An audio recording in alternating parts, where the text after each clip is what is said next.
عالسلامة عالسلامة. اليوم العيد، ان شاء الله عيدكم مبروك وينعاد عليكم ان شاء الله بالصحة والعافية. باش نعمل خبز العيد، باش نعمل خبزتين انا في الكبر هذايا، كان تشوفوا فيها هذيا الكبر هذايا. دونك شنو نستحق 500 غرام فرينة، 500 غرام سميد ارطب كما تشوفوا، معناها شطر فرينة شطر سميد يجيو كيلو هذوكم. نستحق 250 مليلتر حليب باش نعجن بيه، هذايا 200 مليلتر وحدهم من العجن، وهذايا 50 مليلتر باش نحط فيها الخميرة الفورية. نستحق زادة باش نبسس الخبز نتاعي زيت زيتونة، فنجان زيت زيتونة. الخميرة نستحق الخميرة الفورية هذيا باكو.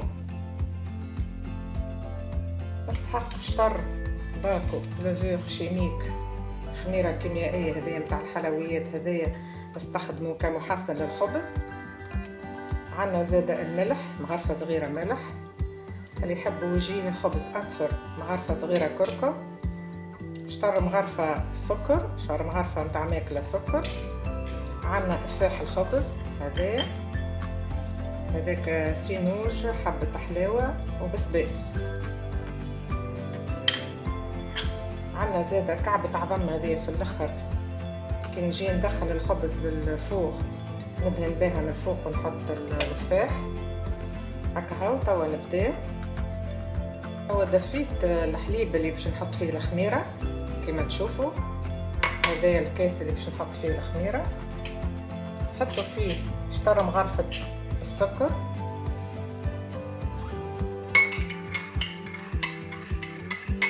نحطوا فيه الخميره نتاعنا الفوريه،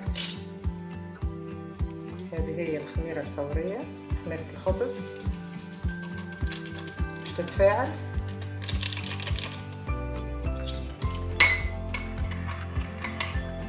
حركوا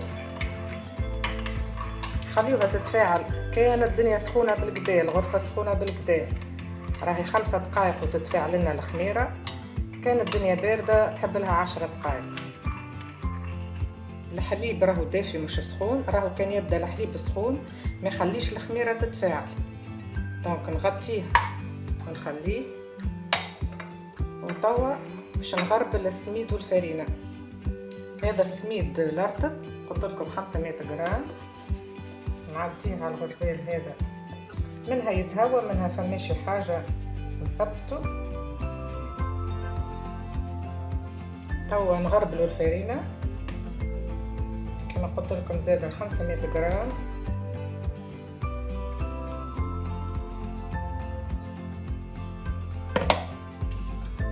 توا نبداو نخلطوا السميد والفرينة نتاعنا بالكدا.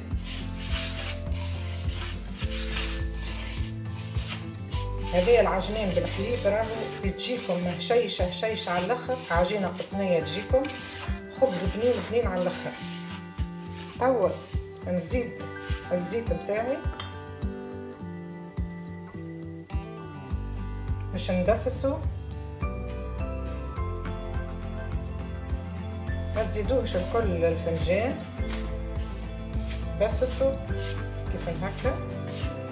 زيت زيتونة هذاك، اما اللي ما يحبش يحط بسس في الزيت زيتونة، انا نحب الزيت زيتونة في الخبز، يعطي نكهة سبيسيال تاعك الخبز الزني.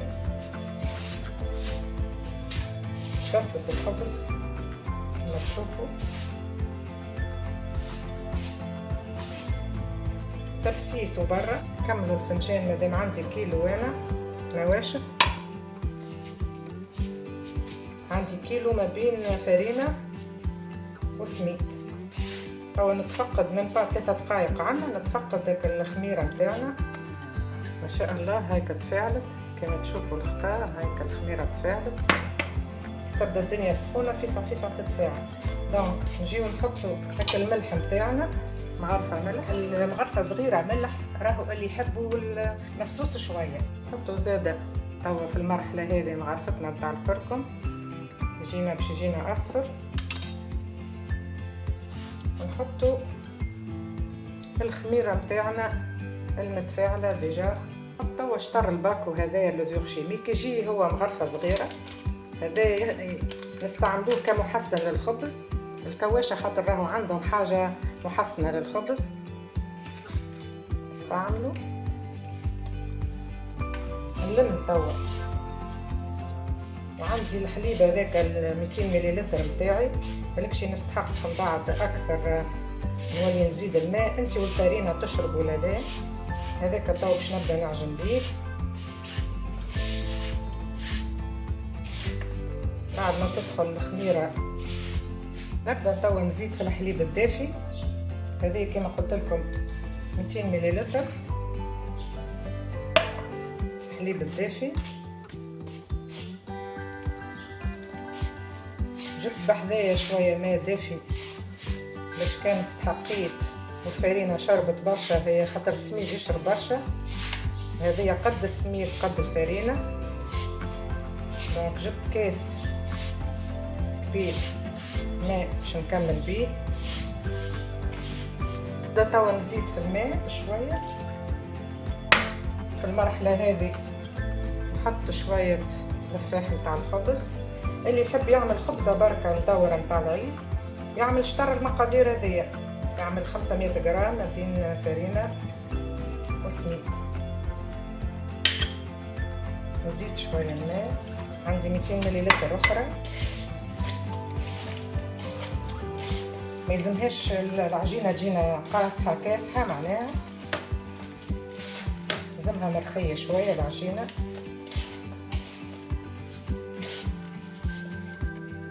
نكمل الماء.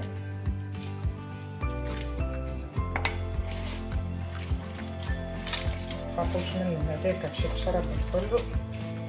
الاول راهو كي تجيو تلموها تظهر لكم تتلصق، خليوها ميسالش تتلصق. من بعد توا احنا باش نحطوها في طاولة العمل. كي تتلصق هكا تجيه شيشه بالقدا، ميلزمهاش يابسه الخبزه. باش نحطوها توا في طاولة العمل في الرخامه ونخدموها 5-6 دقائق ما اكثرش العجنه. نرش توا شويه فرينه ونحط العجينه نتاعي.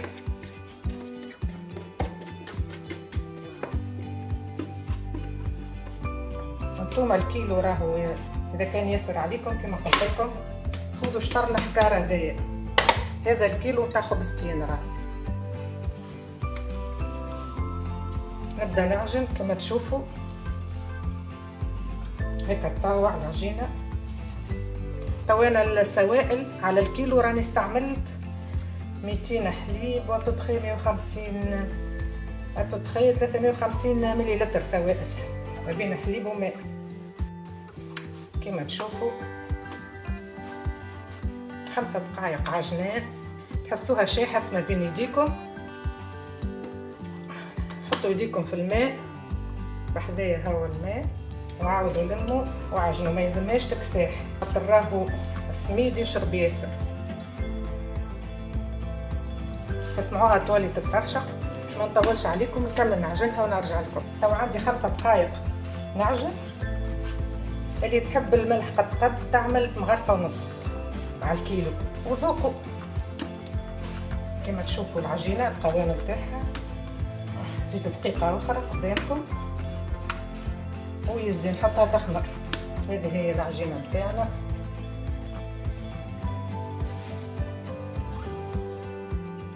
كما تشوفوا نحط لها توا،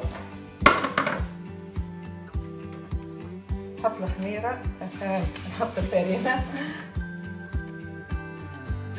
قلبي عليها باش تخمر.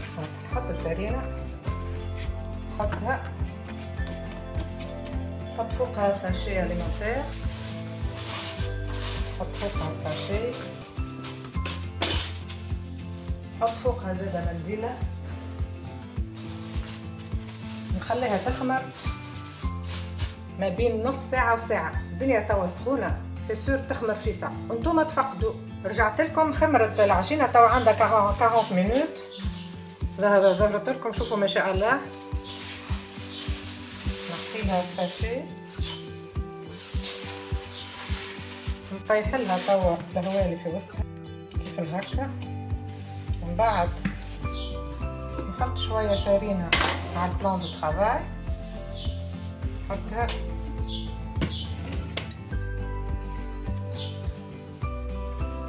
نبدا نعمل لها هكا، نطول فيها بالطول جوست باش نخرج منها الهواء، مش باش نعجنها راهو كيما هكا. احنا باش نقصوها خبزتين، نحطوه متساوي هكا ليبيسور، دونك نجيو في النص بالضبط، نقصو في 2 باش تظهر لكم بالبدا. باش نحطهم هكا كل وحده على 6 قطع نقصها. هذا بينا ديما القطع متساويه.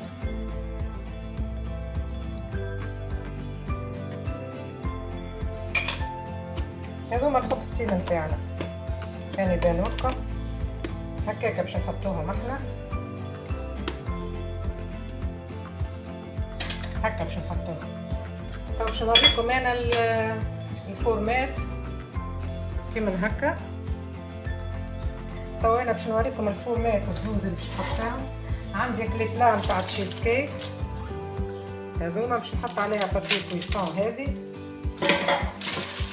وهذه كيف تاع تشيز كيك حطيت تحتها بابي كويسون باش نبدا نجري ديسبورس. نبدا بالقطعه بالقطعه، نشدو نعملو هكا، نخدموها شويه شويه هكا حتى يخرج الهواء الكل، ندوروها كالسره هكا برشا برشا.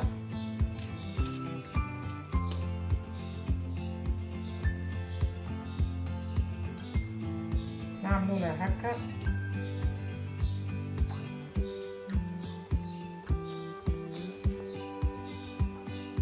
نحطوها لهنا.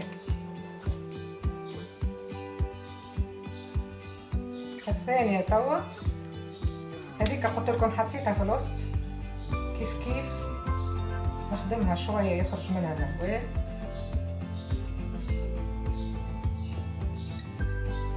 ندورها كالسرة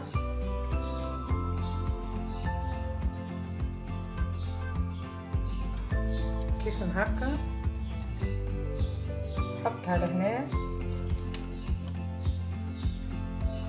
الثالثة كيف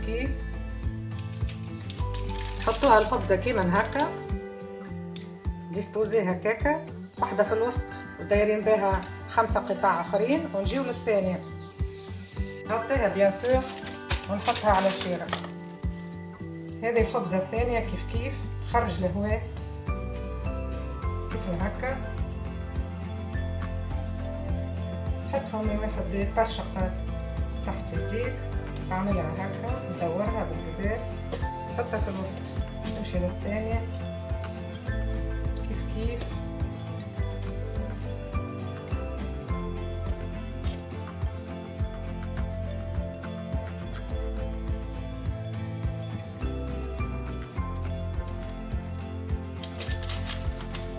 بقعتها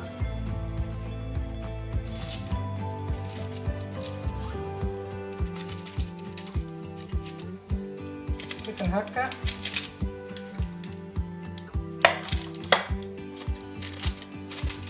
هذه من بعد باش تعاود تطلع مرة أخرى، باش يعاودوا الزوز يطلعوا مرة أخرى. توا نغطيها نخليهم يخمروا الدوزيام لوفي نتاعهم من نص ساعة حتى لساعة كما قلت لكم انتوما والسخانة اللي في البيت.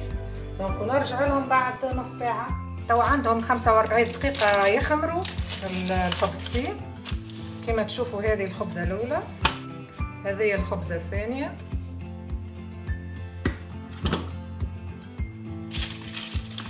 توا باش نعملوا لهم العظم. باش ناخذ اصفر عظمة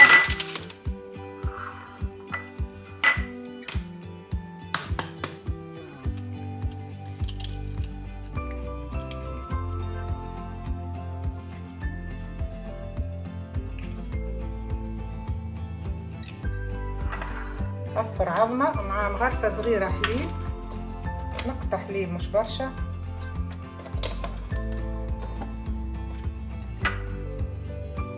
نخلطهم بالكدا.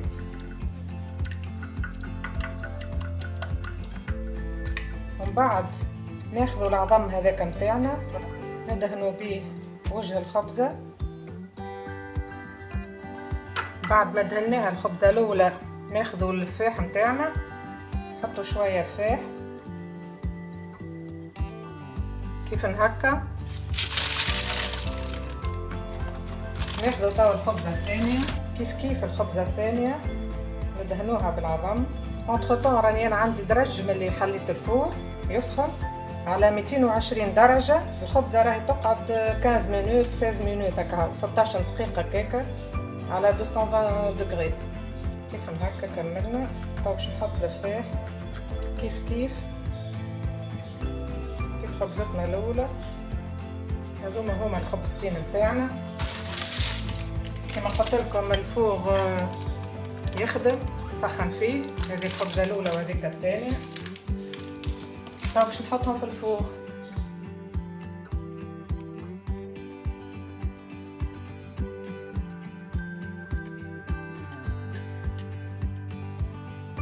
خرجتهم الخبزات من الفوغ قعدوا ببقي 17 مينوت. هذوما هما الخبزتين. توا نحيلهم كل واحد ونوريهم لكم.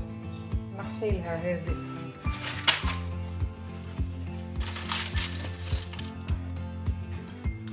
الوحده نتاعها الخبزه. هذه الخبزه الاولانيه وهذه الثانيه مازالوا سخان بالكدا.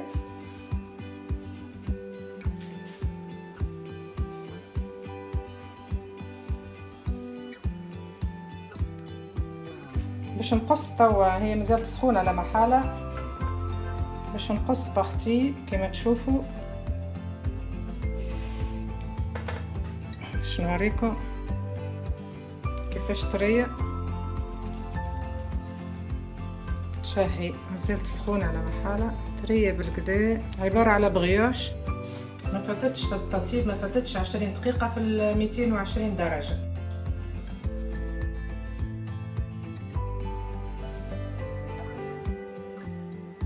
هذا هو خبز العيد.